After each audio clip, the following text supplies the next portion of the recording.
sejarah itu kita kira-kira banyak yang menyebutkan itu dimulai dari pengaruh revolusi Iran. Iran itu revolusinya 1979.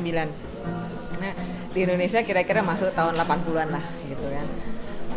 Jadi tahun-tahun 81 itu mulai tahun 80-an lah kira-kira itu mulai misalnya ada beberapa anak sekolah terutama yang SMA itu berjilbab di sekolah gitu, dan itu memang kemudian ada aturan yang melarang mereka berjilbab dan bahkan mereka harus keluar sekolah karena mereka ngotot pakai jilbab gitu. Nah, itu berkembang dengan sangat cepat, terutama berkembang itu setelah 98 karena jilbab itu kemudian berkembang menjadi fashion.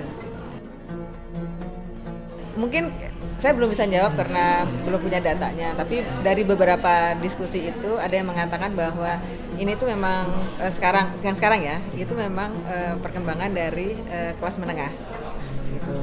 Jadi kalau dulu orang cenderung orang-orang yang berjilbab itu kan udah dengar tadi ya, dianggap misalnya kampungan, memang karena dari kampung, dari pesantren gitu. Nah, sekarang ini udah mulai ke yang modern gitu kan, artis pakai jilbab gitu kan, ibu-ibu menteri pakai jilbab gitu. Jadi dia udah mulai lebih luas lagi lah kira-kira.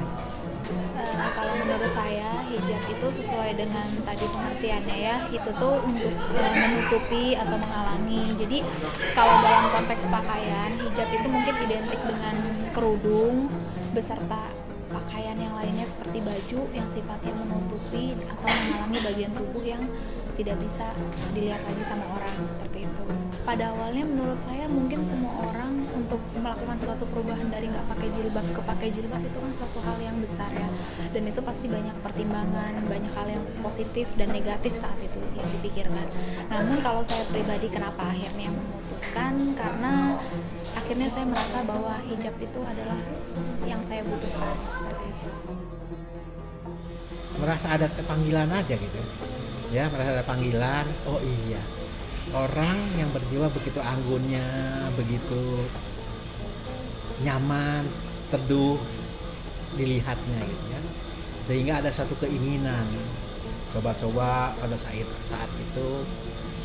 Ternyata ada satu rasa memang, karena kita betul-betul dirasakan gitu memakai jilbab itu ada satu, bukan modis ya, bukan modisnya, tapi ada satu rasa gitu ya, tadi seperti merasa ada rambu dalam kita melangkah, dalam bersikap gitu ya, nilai spiritual terutama karena kan seseorang yang berjilbab, wanita ya terutama, kan ada suatu memenuhi suatu ajaran yang seorang muslimah maksudnya harus menutupi auratnya.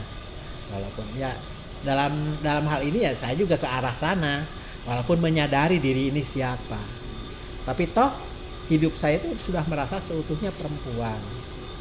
Apa salahnya sih kalau saya berjilbab? Waria berjilbab. Oh gini. Jadi ada sebuah penelitian yang menarik. Dia meneliti tentang bahwa menjadi perempuan itu becoming. Nah, dia meneliti dari seorang waria, bagaimana seorang waria itu misalnya harus meniru perempuan, cara duduk, cara bicara, cara tangan gitu. Dia meniru gitu. Nah, jadi menjadi perempuan itu adalah sebuah yang menjadi ide penting bagi para waria, saya kira loh ya. Dan sekarang karena kebanyakan perempuan itu berjilbab, jadi kemudian identik kan. Jadi kalau mau perempuan ya berjilbab. Saya 18 tahun yang lalu saya punya niat berjilbab ini, karena ada satu hal yang saya harapkan adalah pengen seutuhnya total seperti layaknya wanita-wanita lain yang berjilbab. Karena ya motivasi saya untuk berjilbab itu ada satu hal yang betul-betul saya terapkan kepada diri saya, terutama kan merasa ada rambu gitu. Karena bagaimana kita dengan berjilbab pasti merubah sikap gitu.